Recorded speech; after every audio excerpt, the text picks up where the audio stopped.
निरोगी जगण्याचे पुढील नियम पाळा. कधीच आजारी पडणार नाहीत आणि स्वतःची काळजी घ्या. 1. जेव्हा तहान लागेल तेव्हाच पाणी प्या. पाणी बसूनच प्यावे. शक्यतो पाणी माठातील किंवा तांब्याच्या भांड्यातले प्यावे. 2. रोज जेवणाच्या वेळा नियमित असाव्यात. दुपारी 12 ते 1 आणि रात्री 7 ते 8 ह्या वेळेत जेवण करावे. 3. दोन्ही जेवणानंतर शतपावली म्हणजे 100 पावलंच अपेक्षित आहेत. यामुळे अन्न पुढे सरकण्यास आणि योग्यरित्या पचण्यास मदत होते. जेवणानंतर चुकूनही कुठल्याही प्रकारचा व्यायाम करू नये.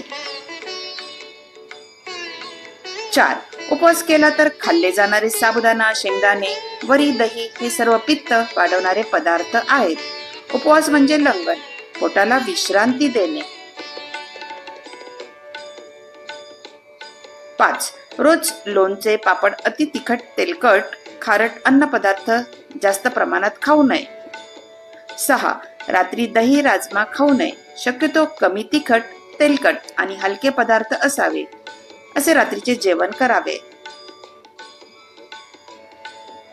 7. रोज सकाळी किंवा संध्याकाळी 45 मिनिटे न थांबता चालण्याचा व्यायाम करावा.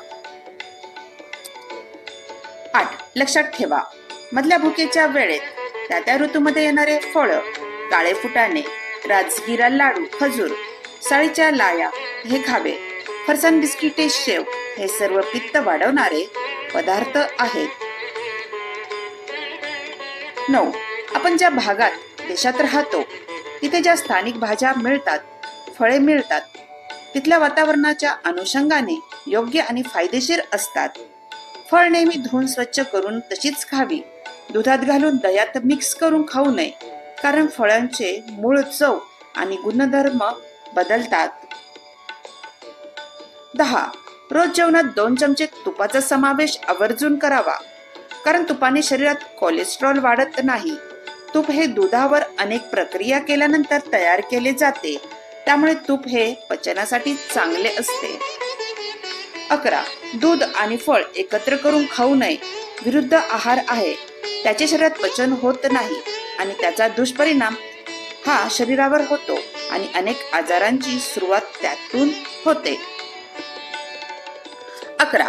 कधीही पोटाला यातना लागेपर्यंत खाऊ नये. नेहमीच काही टक्के वायूच्या संचरणासाठी पोटात जागा ठेवावी. 12. शिळे अन्न प्रक्रिया केलेले खाद्यपदार्थ, प्रिझर्वेटिव्ह असलेल्या पदार्थ शक्यतो टाळावे. नेहमी आहार ताजा खाल्ला जाईल तितकेच शरीराचे पोषण चांगले होईल. आपल्या शरीराचा संपूर्ण डोलारा हा आपण खात असलेल्या आहारावरच अवलंबून असतो.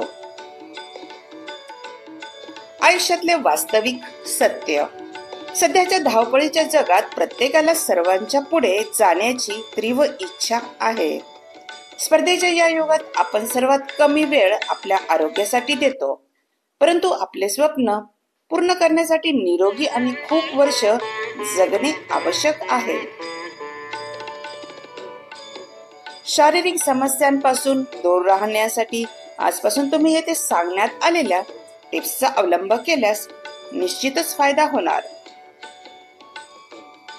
पण जेव्हा प्रश्न पौष्टिक खाण्यापिण्याचा किंवा शारीरिक हालचालींचा येतो, तेव्हा सर्वच लोक असे पदार्थ नाही खाऊ शकत. धकाधकीच्या जीवनशैलीत अनेकांना कोणत्याही प्रकारच्या शारीरिक हालचाली करता येत नाही. परिस्थिती निरोगी आणि दीर्घायुष्य जगण्यासाठी काय करावे असा प्रश्न लोकांपुढे उपस्थित होत आहे. आम्ही तुम्हाला काही मजेदार आणि विचित्र गोष्टी सांगणार आहोत, ज्या तुम्हाला दीर्घ आयुष्य जगण्यास मदत करू शकतात. रात्री 10 ते सकाळी 6 पर्यंत शरीरातले कोणते अवयव कोणत्या वेळी आणि का झोपतात हे माहित आहे का? जर तुम्हाला जास्त काळ जगायचे असेल तर हा नियम अधिक चांगला आहे. उदाहरणार्थ, रोगप्रतिकारक यंत्रणा किंवा रोगप्रतिकारक शक्ती विषाणूंशी लढते आणि रात्री 9 ते 11 या वेळेत शरीरातील सर्व विषारी पदार्थ काढून टाकते. रात्री 11 ते रात्री 1 वाजेपर्यंत लिव्हर सक्रियपणे पुनर्संचयित केलं जातं किंवा साफ केलं जातं. आणि मध्यरात्री 3 ते सकाळी 5 वाजेपर्यंत फुफ्फुसे साफ केली जातात. यामुळे आपल्याला सौम्य खोकला येऊ शकतो. सकाळी 5 ते सकाळी 7 वाजेपर्यंत शरीरातील संपूर्ण आतडी साफ होते. भले कितीही भूक लागू दे, काळजी घ्या. व्हिडिओ आवडला असेल तर लाईक, शेअर आणि सबस्क्राईब नक्की करा. धन्यवाद.